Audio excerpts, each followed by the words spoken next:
प्रशांत कोरटकरला 11 मार्चपर्यंत अंतरिम दिलासा. कोरटकरला सध्या अटक न करण्याचे कोल्हापूर कोर्टाचे निर्देश. कोल्हापूर पोलिसांना उत्तर दाखल करण्याचेही निर्देश. जालन्यात प्रशांत कोरटकर विरोधात गुन्हा दाखल. इंद्रजित सावंत यांना धमकी दिल्याप्रकरणी गुन्हा. मराठा क्रांती मोर्चाचे अधिकारी अशोक पडुळांच्या तक्रारीवरून गुन्हा दाखल.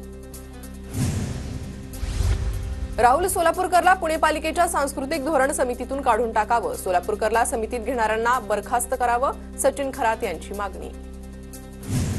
पुणे शहरासाठी महापालिकेचं सांस्कृतिक धोरण तज्ज्ञ सल्लागारपदी राहुल सोलापूरकरची नियुक्ती. आता आपल्याला कळलंच असेल की सोलापूरकर जे बोलतो ते कुणाच्या इशाऱ्यावर बोलतो आणि त्याला राजाश्रय कुणाचा आहे. जितेंद्र आव्हाडांचं ट्विट.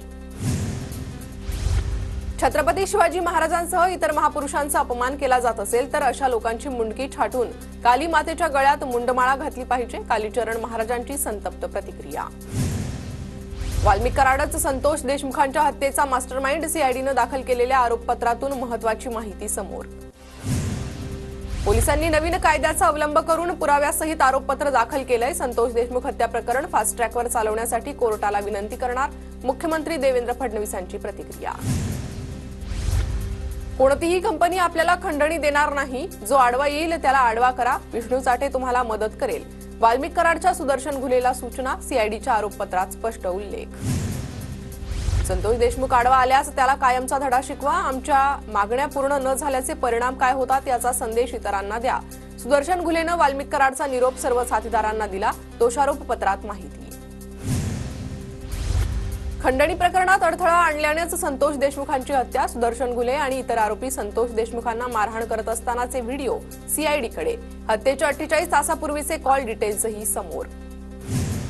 5 गोपनीय साक्षीदारांमुळे आरोपी वाल्मिक कराडच्या अडचणी वाढल्या. कराडचे 3 आयफोनही बीड पोलिसांकडून जप्त. हत्या प्रकरणात वाल्मिक कराडच मास्टरमाइंड. त्याच्याच आदेशावर संतोष देशमुखांची हत्या. आमदार सुरेश धस यांचा आरोप. सरपंच हत्या प्रकरणाचा कराड मास्टरमाइंड याचं आश्चर्य नाही. मोठ्या व्यक्तीच्या पाठिंब्याशिवाय एवढा अंधाधुंद कारभार चालू शकत नाही. सुप्रिया सुळेंची टीका. संतोष देशमुख हत्या प्रकरणी सीआयडीच्या आरोपपत्रातून पुरावे न मिळाल्यानं 2 जणांना वगळलं. रणजित मुळे, सिद्धार्थ सोनवणेचं आरोपपत्रात नाव नाही. सोनवणेनं देशमुखांच्या प्रत्येक हालचालीची माहिती दिल्याचा आरोप, तर रणजित मुळे अॅट्रॉसिटीच्या गुन्ह्यातील आरोपी. देशमुख हत्या प्रकरणी खासदार बजरंग सोनवणे पुन्हा एकदा गृहमंत्री अमित शहांना भेटणार. आरोपपत्रातून बीडमधील गुंडराजचा चेहरा समोर. दोषींना फाशी होईपर्यंत माघार घेणार नाही. सोनवणे ठाम. मुंडेंच्या मंत्रिपदाचा फायदा घेत कराडला जेलमध्ये व्हीआयपी ट्रीटमेंट. आकाच्या आकांनी मंत्रिपदाचा राजीनामा द्यावा. धसांकडून मागणी कायम. तर कराडला वाचवण्यासाठी मुंडेंनी कट रचल्याचा दमानी यांचा आरोप. आता तरी धनंजय मुंडे यांनी राजीनामा द्यावा, अन्यथा सरकारनं मुंडेंना बरखास्त करावं. काँग्रेसच्या हर्षवर्धन सपकाळ यांची मागणी. धनंजय मुंडेंच्या राजीनाम्यावर निर्णय होणं अपेक्षित आहे. हा एक नीतिमत्तेचा विषय आहे. तो पाळला पाहिजे. बाळासाहेब थोरात यांची प्रतिक्रिया. संतोष देशमुख हत्या प्रकरणातील दोषींवर कारवाई व्हावी. गुन्हेगारांवर दहशत राहावी. अशी कडक शिक्षा द्या. बाळासाहेब थोरातांची मागणी. तर बीडमधील सर्व कर्मचारी भीतीच्या सावटाखाली असल्याची देखील प्रतिक्रिया. आम्ही पूर्वीपासून बोलत आहोत की संतोष देशमुख हत्या प्रकरणात वाल्मिक कराड हाच मुख्य आरोपी आहे. आता तरी धनंजय मुंडेंचा राजीनामा मुख्यमंत्री घेणार आहेत का? जितेंद्र आव्हाडांचा सवाल. तर कृष्णा आंधळे याची हत्या झाली असं वाटतंय, असंही वक्तव्य. आरोपींना फाशीची शिक्षा झालीच पाहिजे. राजकीय दबावामुळे 3 वेगवेगळ्या केसेस दाखल केल्या होत्या. तर राजकीय दबावामुळेच आम्ही मुंडेंचा राजीनामा मागतोय. सामाजिक कार्यकर्ते अंजली दमानी यांची प्रतिक्रिया. बीड हत्या प्रकरण संघटित गुन्हेगारीचं जाळं. आज पुराव्यानिशी हे सिद्ध झालं. सीआयडीच्या आरोपपत्रावर धनंजय देशमुखांची प्रतिक्रिया. बीड हत्या प्रकरणातील आरोपींना कारागृहात व्हीआयपी ट्रीटमेंट. जिल्हा कारागृहातील सीसीटीव्ही कॅमेरे बंद अवस्थेत.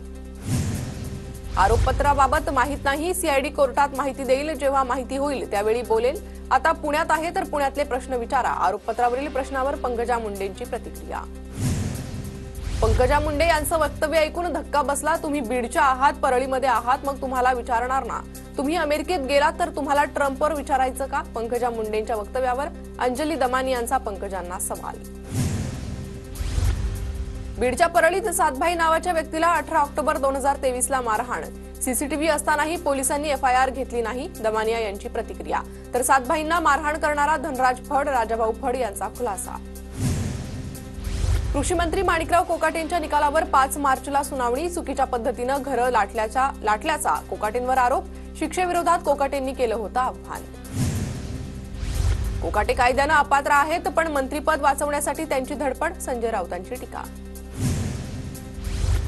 फलटण तालुक्याच्या पाणी प्रश्नावरून रणजित निंबाळकरांचा रामराजेंना टोला. फलटणमध्ये काही लोकांनी चुकीची माहिती पसरवण्याचा प्रयत्न केला. तालुक्याचं एक थेंब देखील पाणी कमी होणार नाही. निंबाळकरांची प्रतिक्रिया. पुणे कौन्सिल हॉलच्या गेटवर रामराजेंच्या समर्थनार्थ घोषणाबाजी. फलटण तालुक्याच्या हक्काचं पाणी इतर तालुक्याला देण्यास विरोध. पुण्यात कालवा सल्लागार समितीच्या बैठकीनंतर घोषणाबाजी. माळशिरस सांगोल्याला पाणी देण्यास विरोध नाही. फलटण तालुक्याचं पाणी दुसऱ्या भागात न देण्याचं आवाहन. रामराजे निंबाळकरांची प्रतिक्रिया. पुणे शहराला 21 टीएमसी पाणी मिळणार. पुणे शहराला मिळणारा पाण्याचा कोटा कायम. राधाकृष्ण विखे पाटलांची प्रतिक्रिया. सांगलीला विमानतळाची मागणी करावी लागते, हे दुर्दैव. मंत्री उदय सामंत यांची प्रतिक्रिया. तर याच सांगलीनं राजकारणाला करेक्ट कार्यक्रम हा शब्द दिलाय. सामंतांची प्रतिक्रिया. कर्नाटकात नांदेडमधील एसटी बस चालक वाहकाच्या तोंडाला काळे फासण्याचा प्रकार. कर्नाटक रचना वेदिके संघटनेच्या कार्यकर्त्यांनी काळं फासलं. तर कर्नाटकच्या कलबुर्गी शहरातील घटना. लातूरमध्ये 10वीच्या परीक्षेत विद्यार्थ्यांना दुसऱ्या विषयाचा पेपर दिल्याचा आरोप. विद्यार्थ्यांची परीक्षा पुन्हा घेतली जाणार का, पालकांचा सवाल. परीक्षा केंद्र प्रमुखांकडून प्रश्नपत्रिका चुकीची दिल्याची मान्य. राज्यभरात 11वी प्रवेश परीक्षा प्रक्रिया ऑनलाईन पद्धतीनं होणार. प्रवेश प्रक्रियेबाबत मोठा निर्णय. याआधी ऑनलाईन प्रक्रिया मेट्रो सिटीतच होत होती, आता राज्यभरात होणार. धुळ्यात राष्ट्रीय बाल स्वास्थ्य कार्यक्रमांतर्गत विद्यार्थ्यांची तपासणी. जिल्ह्यात एकूण 29 पथकं तयार. जळगावच्या जामनेरमधील अँग्लो उर्दू प्रायमरी शाळेच्या मुख्याध्यापिकेनं खोटी जन्मतारीख दाखवून 6 वर्ष सेवाकाळ वाढवून घेतला. जकिया सुलताना अब्दुल रशीदकडून शासनाची 70 लाखांची फसवणूक. राज्यातील सर्व उर्दू शाळांची तपासणी होणार. मुख्यमंत्री देवेंद्र फडणवीसांचे आदेश. अल्पसंख्याक आयोगानं केलेल्या चौकशीतून अनेक उर्दू शाळेतील गैरप्रकार उघडकीस. घोटाळेबाजांना अटक करणार. राज्य अल्पसंख्याक विभागाचे अध्यक्ष प्यारे खान यांचा इशारा. पुणे शहरात तापमान वाढलं. पारा 38 अंशांवर. कोरेगाव पार्कात सर्वाधिक 37.3 अंश सेल्सिअसची नोंद. नवी मुंबईतील पाम बीच मार्गालगत सायकल मार्गिकेला हिरवा कंदील. प्रकल्प राबवण्यास उच्च न्यायालयाची नवी मुंबई महापालिकेला परवानगी. सार्वजनिक हिताचा प्रकल्प असल्याचं स्पष्ट करत प्रकल्पास परवानगी. जळगावातील तरसोद पाळधी बायपासवरील रेल्वे पुलाच्या कामाला गती. कुशल अकुशल कामगारांच्या माध्यमातून पुलाचं काम सुरू. राष्ट्रीय महामार्ग, रेल्वे प्रशासन आणि जिल्हा प्रशासनाकडून कामांचं नियोजन. जालन्यात लोखंडी रॉडनं निर्वस्त्र करून चटके दिल्याचं प्रकरण. या प्रकरणी भागवत दौंडला अटक. 5 दिवसांची पोलीस कोठडी. नवनाथ दौंड अद्यापही फरार. जालन्यात लाच घेताना 2 पोलीस अधिकाऱ्यांना रंगेहात अटक. परतूर तालुक्यातील आष्टी पोलीस ठाण्यात 3 जणांविरोधात गुन्हा दाखल. लाचलुचपत प्रतिबंधक विभागाच्या पथकाकडून कारवाई. अकोल्याच्या पातूर तालुक्यात सिलेंडरचा स्फोट होऊन 2 घरांचं नुकसान. सुदैवानं कोणतीही जीवितहानी नाही. सिलेंडरच्या स्फोटाचं कारण अद्याप अस्पष्ट. धुळ्याच्या 40 गावात एका ऑफिसमध्ये चोरी. 55,000चा मुद्देमाल चोरीला. चोरट्यांविरोधात 40गाव रोड पोलीस ठाण्यात गुन्हा दाखल. पोलिसांकडून शोध. धुळे जिल्ह्यातील 4187 घरांच्या छतावर सौर ऊर्जा निर्मिती पॅनल बसवलं. 100 दिवसाचे उद्दिष्ट 82 दिवसात पूर्ण. धुळ्यामध्ये कुंभार समाजाच्या 80 लाभार्थ्यांना विद्युत चाकांचं वाटप. आमदार अनुप अग्रवाल यांच्या हस्ते कार्यक्रमाचा शुभारंभ. आतापर्यंत देशभरात सुमारे 1.5 कोटी विद्युत चाकांचं वाटप.